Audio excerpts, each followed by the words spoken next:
আর এগুলো যা বলছি যারা দুশ্মন আছে তারা সব হাড়ে হাড়ে বুঝতে পারছে, তারা কিন্তু আমার দুশ্মন আরো বাড়ছে। কথা বুঝে আসছে? হযরত সালাউদ্দিন আইবি নাম শুনেছেন? মসজিদে আকসা এর একটা ফজিলত আছে, এর একটা নিয়ামত আছে। মসজিদে আকসা যার দখলে থাকে পৃথিবী তার দখলে থাকে। বলুন সুবহানাল্লাহ। এটা মসজিদে আকসার একটা বরকত বলতে পারেন। কথা বুঝে আসছে? তো মসজিদে আকসাকে অনেকবার জালিমরা দখল করেছে। একবার ওমর ফারুক হুজুর রোমরা দখল করেছিল, রোমেদের হাত থেকে ওমর ফারুক হুজুর উদ্ধার করেছিলেন।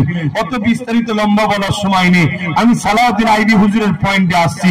সালাউদ্দিন আইবি যখন দুনিয়ায় আসে তখন সেলিবিয়া সৈন্যরা পৃথিবীর সব থেকে শক্তিশালী ছিল। আজ যেমন আমেরিকা বলা হয়, রাশিয়া বলা হয়, কথা বুঝে আসছে? তখন সেলিবিয়া সৈন্য ছিল পৃথিবীর সব থেকে শক্তিশালী, সেরা সৈনিক, শক্তিশালী তারা। সালাউদ্দিন আইবি দুনিয়া এসেছে যখন ওই সেলিবিয়ারা মসজিদে আকসাকে দখল করে নিয়েছিল, মুসলমানদের থেকে কেড়ে নিয়েছিল, নিয়ে নামাজ পড়তে দেয়নি, আযান দিতে দেয়নি, টোটাল বন্ধ করে দিয়েছিল। শুনছেন? সালাউদ্দিন আইবি বড় হয়েছে, 9 বছর বয়স, তখন বাজারে গেছে, যে একটা দোকান থেকে মেহরাব কিনছে। মন দিয়ে শোনো যুবক, মন দিয়ে শোনো, আজকে আমাদের এই দুর্দশা হলো কেন? আমাদের শুধু হুজুরের প্রেম ও আদব সরে যাওয়ার জন্য আমরা এই দুর্দশা হয়েছে।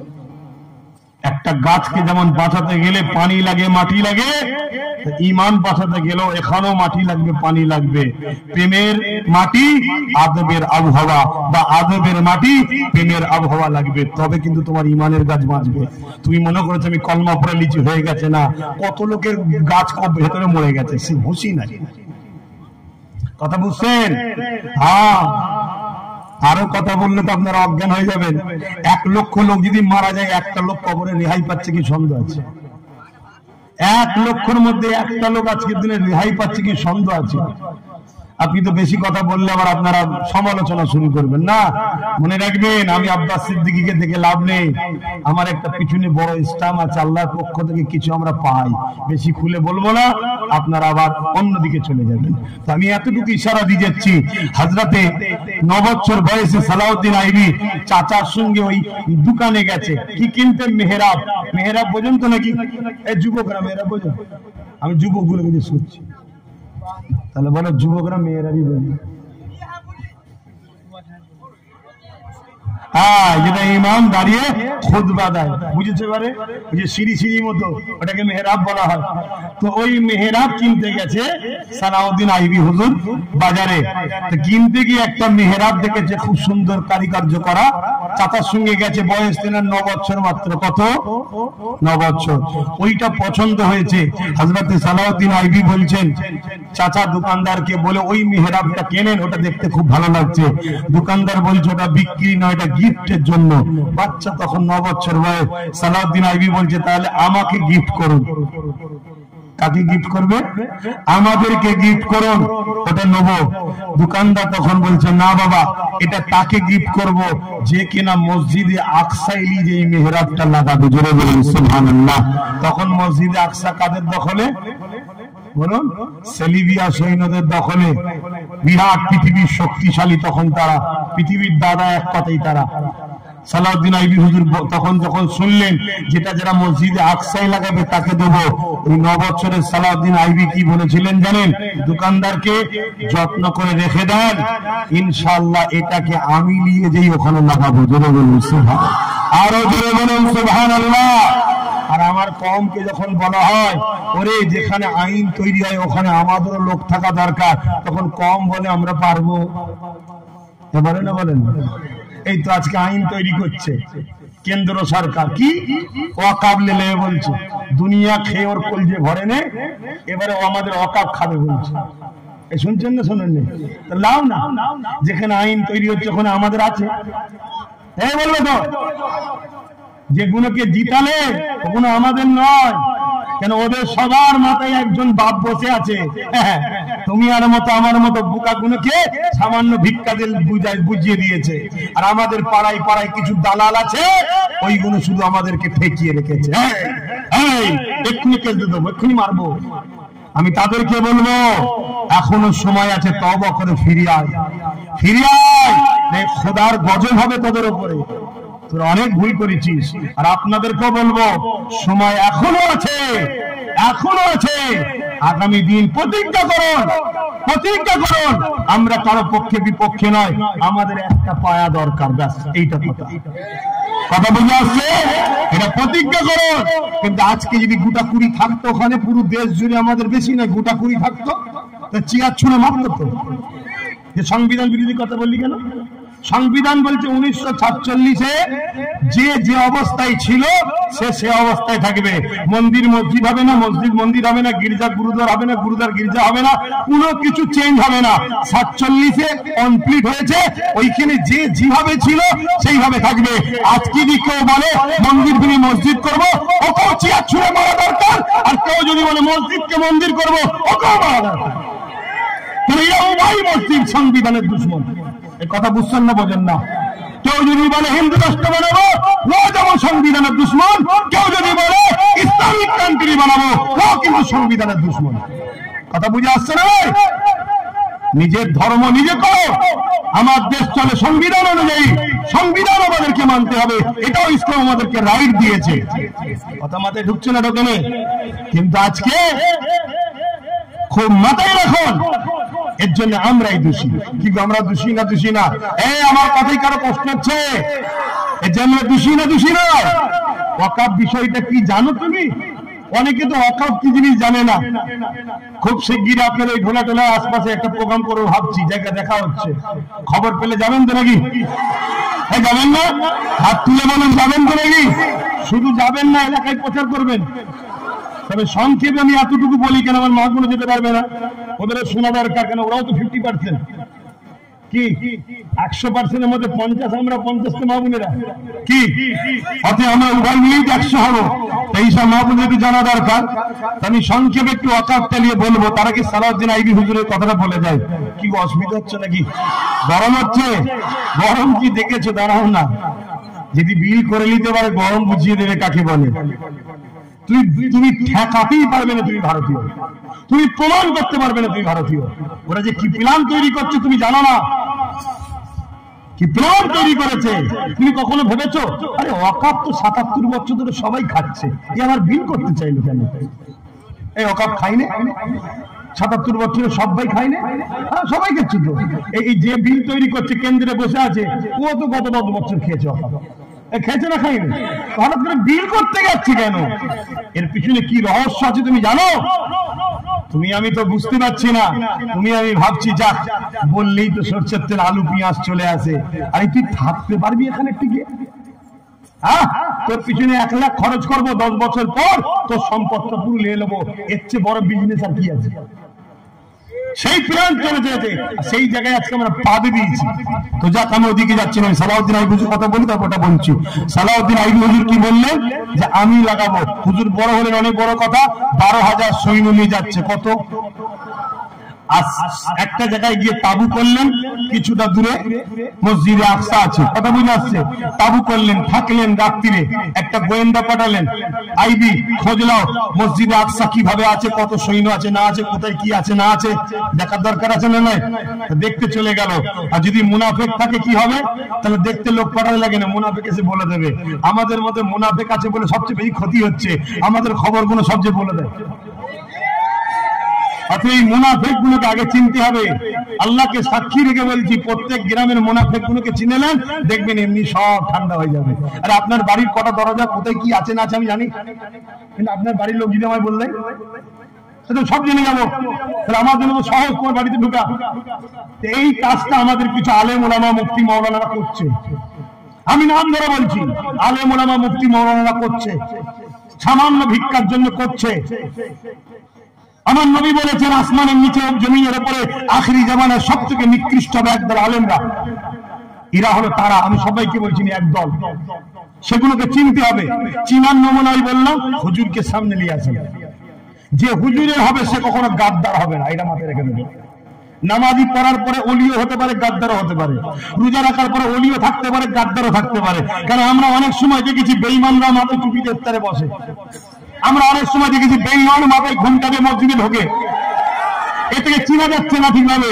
এজন্য বলবো, রসুলকে নিয়ে আসুন সামনে, হুজুরকে নিয়ে আসুন। এই ফাইসালাটা করেছে কে? আল্লাহ।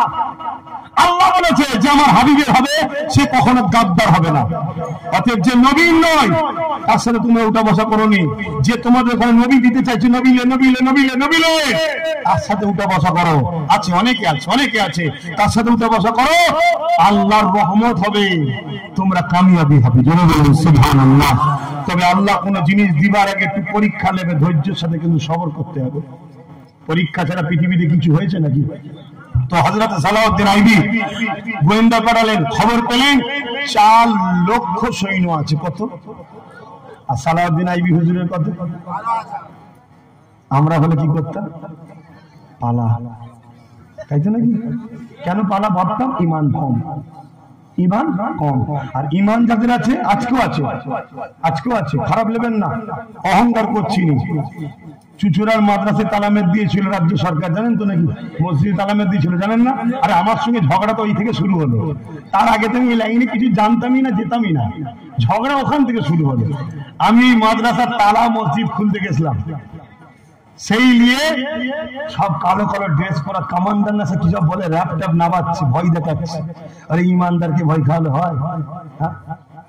আমি বলেছিলাম আজ যদি মারে, আজকে সংখ্যা কম, কালকে প্ল্যান মাফিক যেখানে পাবো সেখানে ফিরবো। কথা বুঝছেন না? বলে স্পষ্ট কথা। কেন আমি আমার ঘর নিতে এসছি, আমি কারো ঘর দখল করতেছি না, আমি কারো উপর জুলুম করতেছি। সংবিধান যখন আমার পক্ষে, তুমি যেই হও, সংবিধানের উপরে কেউ নয়। এই সংবিধানের উপরে দেশের প্রধানমন্ত্রী নাকি? সংবিধানের উপরে কোন নেতা মন্ত্রী নাকি? না। অর্থাৎ সংবিধান বিরোধী কাজ করবে না। আমার ঘরে তুমি তালা মারলে কেন? আমার মাঝে তুমি তালা মারলে কেন? তুমি চালাতে পারবে না, ছেড়ে দাও, আমরা চালাবো। কে তোমায় নিতে বলেছে?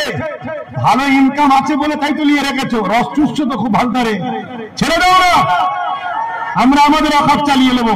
কোটি কোটি টাকা ইনকাম, আমাদের কেউ গরিব থাকবে না। কিন্তু কিছু এই দালাল মুক্তি মৌলানা রয়েছে, তারা যে বলে কিছু দেন না, কমকে বুঝিয়ে রাখবো। খনি কথা কষ্ট দিচ্ছে। 2014 থেকে চিল্লাচ্ছি ওয়াকফ বাঁচাও, ওয়াকফ আমাদের লাও, ওয়াকফ বাঁচাও। তখন তারাই আমার বিরুদ্ধে লেগেছিল। আজকে হঠাৎ করে দেখছি তারা আবার সব রাস্তায় নেমেছে। কি খবর রে? না ওয়াকফ বাঁচাতে হবে, ওয়াকফ বাঁচাতে হবে। কোথায় ছিলি যার দিন? বলছি একদিন যাদের সঙ্গে ছিলেন তারা তো ভাগ দিতে, তো কেন্দ্র নেবে বলছে ভাগ দেবে না, তাই চিল্লাচ্ছে। শুনছেন না? শোনেন না? দালাল গুলোকে চিনুন, হ্যাঁ দালাল গুলোকে চিনুন। এদেরকে দালাল বলে যাচ্ছে, আবার বলছি দালাল। এদের যদি ক্ষমতা থাকে আমার ক্ষতি করার, আল্লাহ যদি কপালে লিখে রাখে করবে। যদি আল্লাহ না লিখে রাখে, সারা পৃথিবীর সব করা এদের বাপকে ডেকে নিয়ে আমার কিছু করতে পারবে না। কেন? আমার জিম্মা আমার আল্লাহ সৃষ্টি করেছে, তিনার কুদরতি হাতে আমি রয়েছি। তো ভাইরা আমার শুনে রেখে দেন, হযরত সালাউদ্দিন আইবি শুনলো 4 লক্ষ, আর এদিকে 12,000, 4 লক্ষর হাতে অস্ত্র।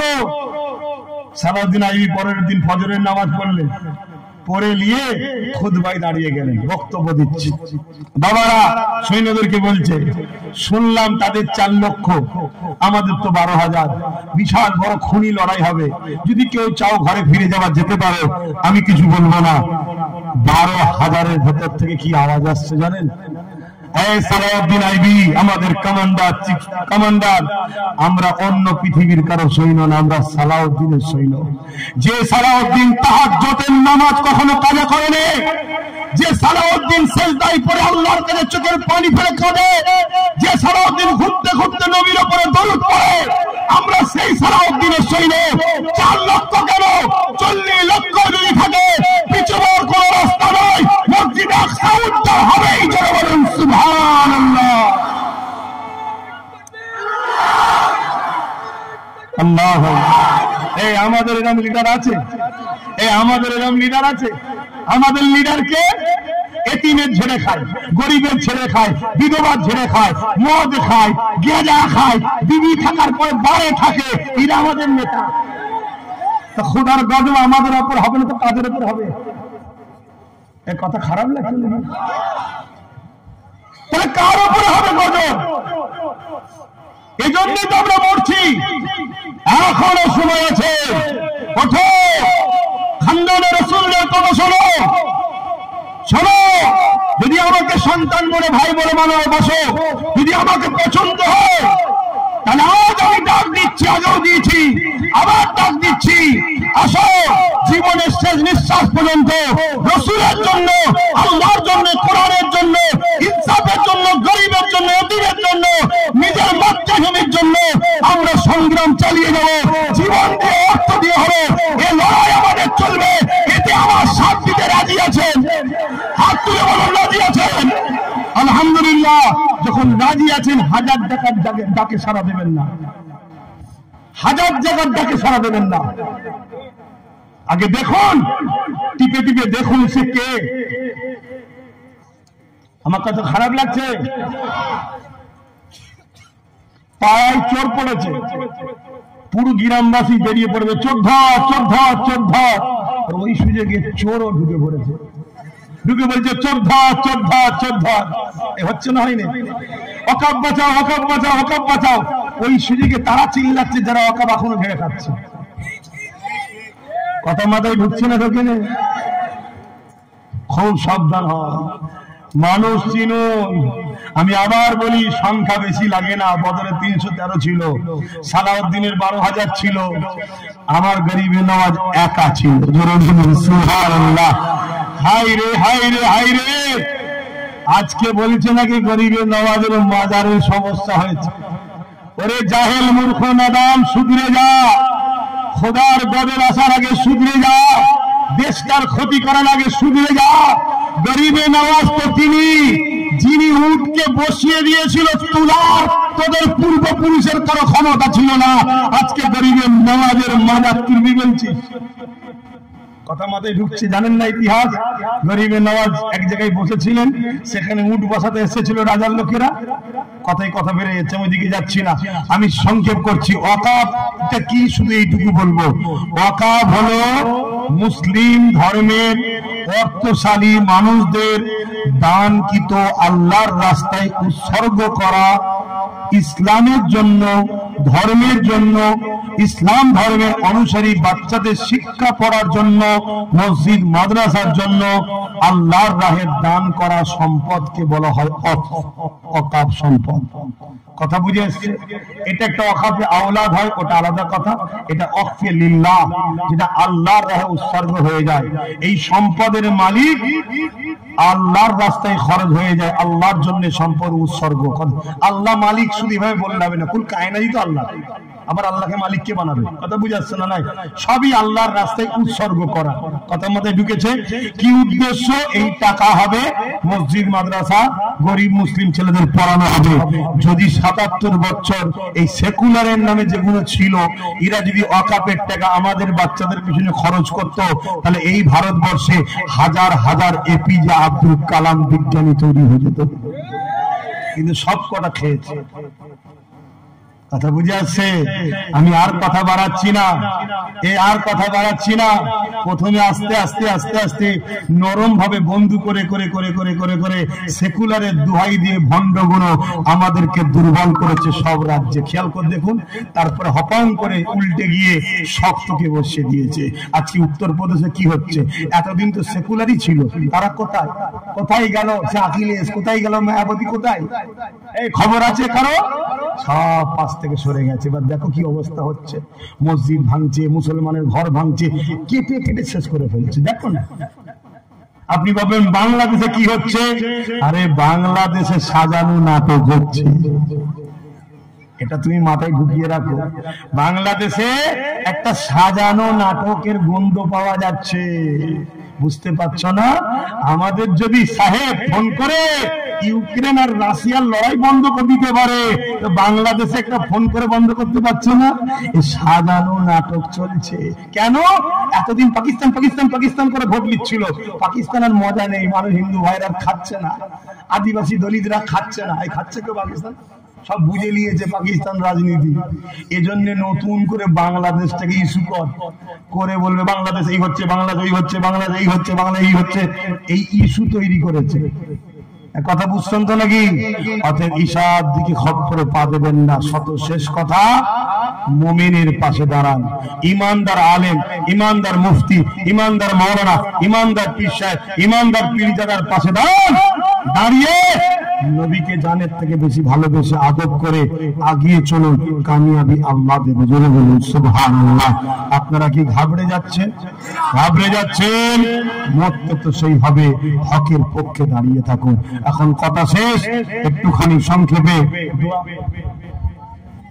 দোয়া করব, তার আগে একটা ছোট্ট পরীক্ষা করে নি। জান প্রিয় না আল্লাহ রসুল প্রিয়? তাহলে মসজিদের জন্য পকেটে হাত দেন, যার যা খুশি দেবেন। ছেলেরা যাচ্ছে, বেশি করে ছেড়ে দাও, যার যা খুশি দেবেন, কেউ উঠাউটি না, দোয়া হবে।